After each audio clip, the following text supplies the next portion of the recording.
Global warming కారణంగా భూగోళం అగ్నిగుండంలా మండిపోతోంది. వేసవి ప్రారంభం కాకముందే ఎండలు ఠారెత్తిస్తున్నాయి. దీంతో మంచు కొండలు కరిగిపోవడం, సముద్రాల్లో నీరు వేడెక్కడం వంటి పరిణామాలు చోటు చేసుకుంటున్నాయి. త్వరలో ప్రపంచం చరిత్రలో ఎన్నడూ చూడని విపత్తులను ఎదుర్కోబోతోందని ఐక్యరాజ్యసమితి హెచ్చరించింది. 2023వ సంవత్సరం ప్రపంచ ఉష్ణోగ్రత రికార్డులను బద్దలు కొట్టినట్టు తెలిపింది.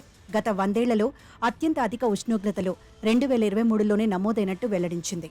ఇక 2023 సంవత్సరం ఇప్పటి వరకు నమోదైన అత్యంత వేడిగల సంవత్సరంగా, అదేవిధంగా ఈ దశాబ్దాన్ని అత్యంత ఉష్ణోగ్రత కలిగిన దశాబ్దంగా తేల్చింది.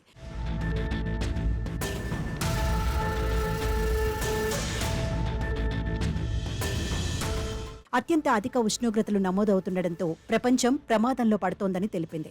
శిలాజ ఇంధన వినియోగమే దీనికి కారణమని, వాతావరణంలోనూ మార్పులు వేగంగా చోటు చేసుకుంటున్నాయని తెలిపింది.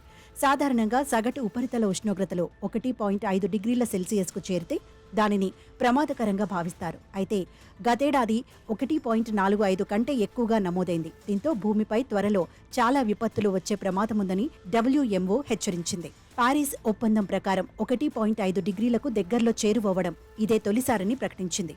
ఇక గతేడాది ఏదో ఒక సమయంలో సముద్రంలోని 90% పైగా హీట్ వేవ్ పరిస్థితులను ఎదుర్కొన్నట్టు తెలిపింది. ఇలాంటివి తరచూ సంభవిస్తే సముద్ర పర్యావరణ వ్యవస్థలు, పగడపు దిబ్బలకు ప్రమాదం వాటిల్లుతుందని తెలిపింది.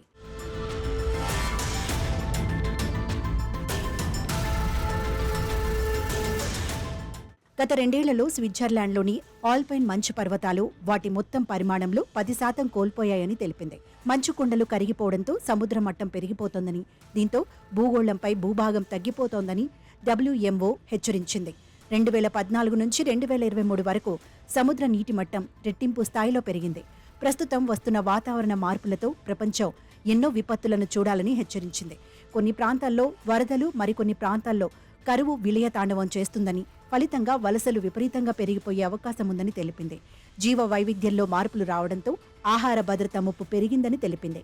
కోవిడ్కు ముందు 149 మిలియన్ల మంది ఆహార భద్రత సమస్యను ఎదుర్కొంటే 2023 చివరి నాటికి అది 333 మిలియన్లకు చేరిందని తెలిపింది.